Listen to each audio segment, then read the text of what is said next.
The key to me is that when you have a lot of people work for you, you realize what happens to them after they retire. And one of the things I found is that you can't fish for 7 days. You can't play golf 7 days a week. You got to keep your mind going. And those that had a way to keep their mind going lived a long life.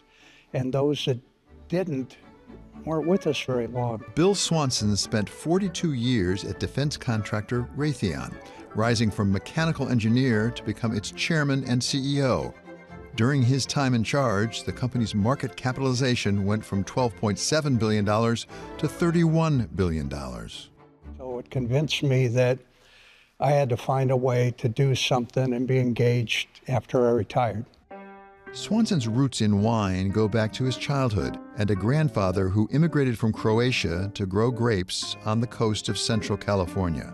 My grandfather made wine in the basement, and his red wines were so thick you could probably put a fork in them. And as kids, we learned at an early age that my grandmother would take a saucer, she'd make homemade bread, and my grandfather's red wine would be put in the saucer, and you dip the bread in the wine. And as a kid, we stomped. If even though I Love Lucy, the scene, we did it. We had purple ankles and everything else as little kids, but I stomped grapes when I was growing up. What I learned from him was a real passion about the vineyard and about the vines. How did you balance running a vineyard with running Raytheon?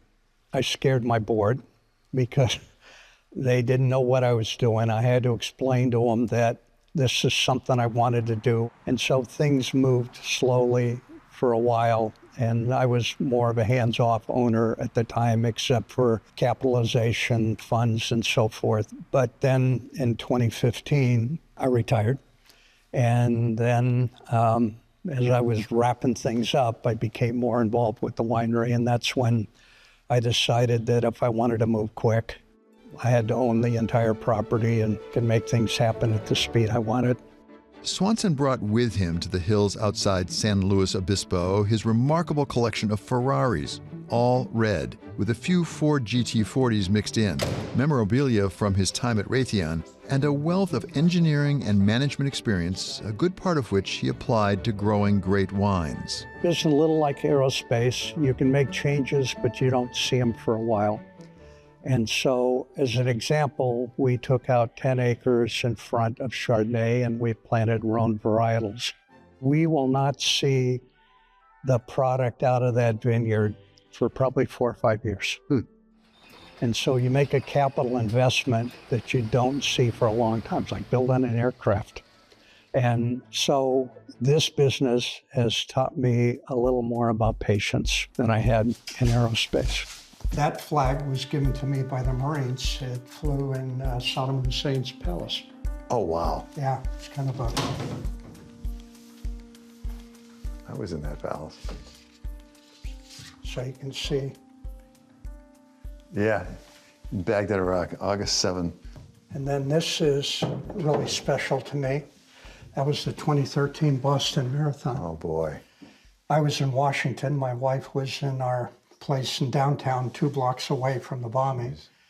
And so then we went in and did all the security for the next marathon. We put in all the command posts and everything. So the state police gave me a Distinguished Service Award, and the head of secret company gave me 1/2 of the shoe of the winning marathon. Oh, is that right? Yeah. So this was the guy that ran the marathon, his shoe. Jeez. Winemaking is an art, but from my experience in dealing with artistic people, you have to watch it because there's also some business involved in it. Because they'd like to be artists and not worry about the business. How do you get that blend right? Well, that was one of the neat things about coming out of aerospace. As you probably know, I could tell you the price of everything in a missile or a radar or computer system or display.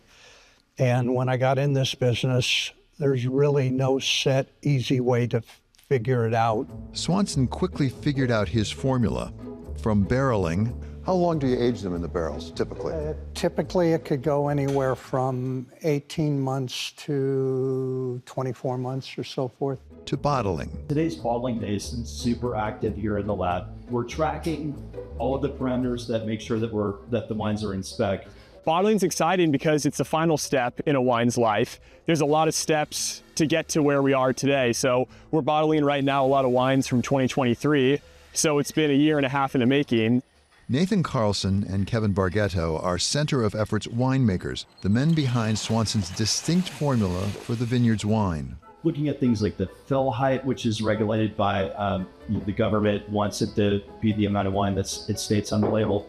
But also for wines that are going to age for a long time, it's super important that we're not picking up a lot of oxygen during the bottling process, that we have our free SO2 is in line to keep the wine protected for the long term.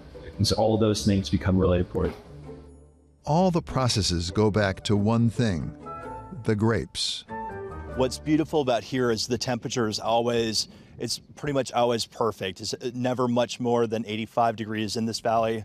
During the hottest time of the summer, at the end of the afternoon, you'll see a big wall of fog kind of marching in from the sea. And so that makes this especially good for Chardonnay and Pinot Noir varieties that need that cooler climate. And it helps to keep natural acidity really tight. It makes the wines really have good longevity. Everything about our property, it's really tied to the sea. The breeze that's coming in behind me, the soils were all under the ocean not that long ago. All of these mountains kind of pushed out of the seafloor. And so we'll find fossils in the soil pretty often. This is really, when this dries out, it's just kind of like light beach sand all around us here.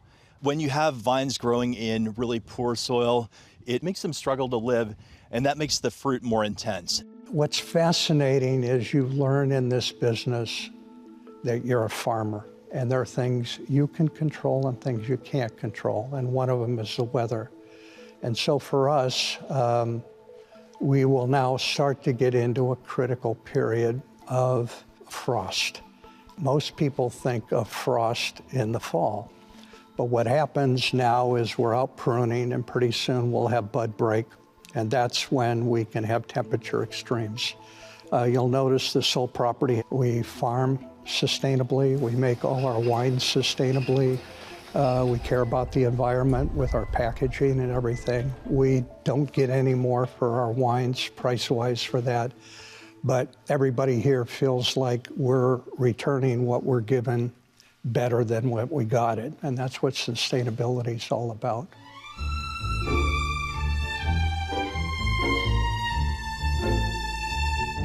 What's the objective? Is it to make money? Is it for the fun of it? Why are you really doing it? I think I would answer in the way that for 42 plus years, I worked for the shareholders, and I believed I did right by them, but it wasn't my brand. Co, or Center of Effort, is my brand. It's something that we own, and it's something that I have the ability to give back and provide a life and security to 30 or 35 people here, or produce a product that people enjoy. And I think for me, getting emails or phone calls or meeting somebody that says, I enjoyed your wine, it was terrific, I know why you do it, means a lot. And then things happen out of the blue. Our GM, Nathan Carlson, showed me a photo. I get choked up a little bit. It's a photo of our bottle of wine is the only thing that survived in this woman's house in the fire in LA. And she's happy because there's a bottle of Center of Effort that survived. It's pretty neat. Well, you mentioned aerospace training and things like safety training. When you came in, where did you see parallels or overlaps? Things, that's the way we did it at Raytheon, it could apply here as well. Geez, everything applied. I mean, it was a different way of looking at things. When I've found that diversity of thought, background, religion, gender, all of those things, when they come into a problem, you have a different way of looking and solving at it.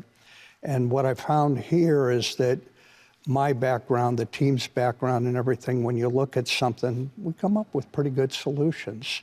And that's really the key to it, that I think that's what everybody's background brings. And here, everybody is what we call part of the co-family. The 30, 35 people are our family. What advice would you give to another high-powered, successful CEO who's looking at retirement? My advice is threefold. First one is learn how to say no, because you're going to be asked to do a bunch of things and you're so used to agreeing to doing things because somebody would tell you you had to do them. No is a hard thing to learn.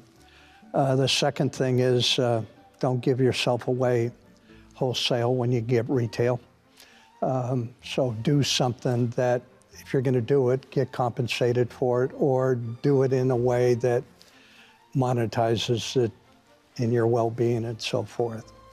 And the third thing is find something you really love to do. And so for me, I love wine, making it. I love collecting cars. So I planned for my retirement so I would be busy, and my planning paid off. I'm busy.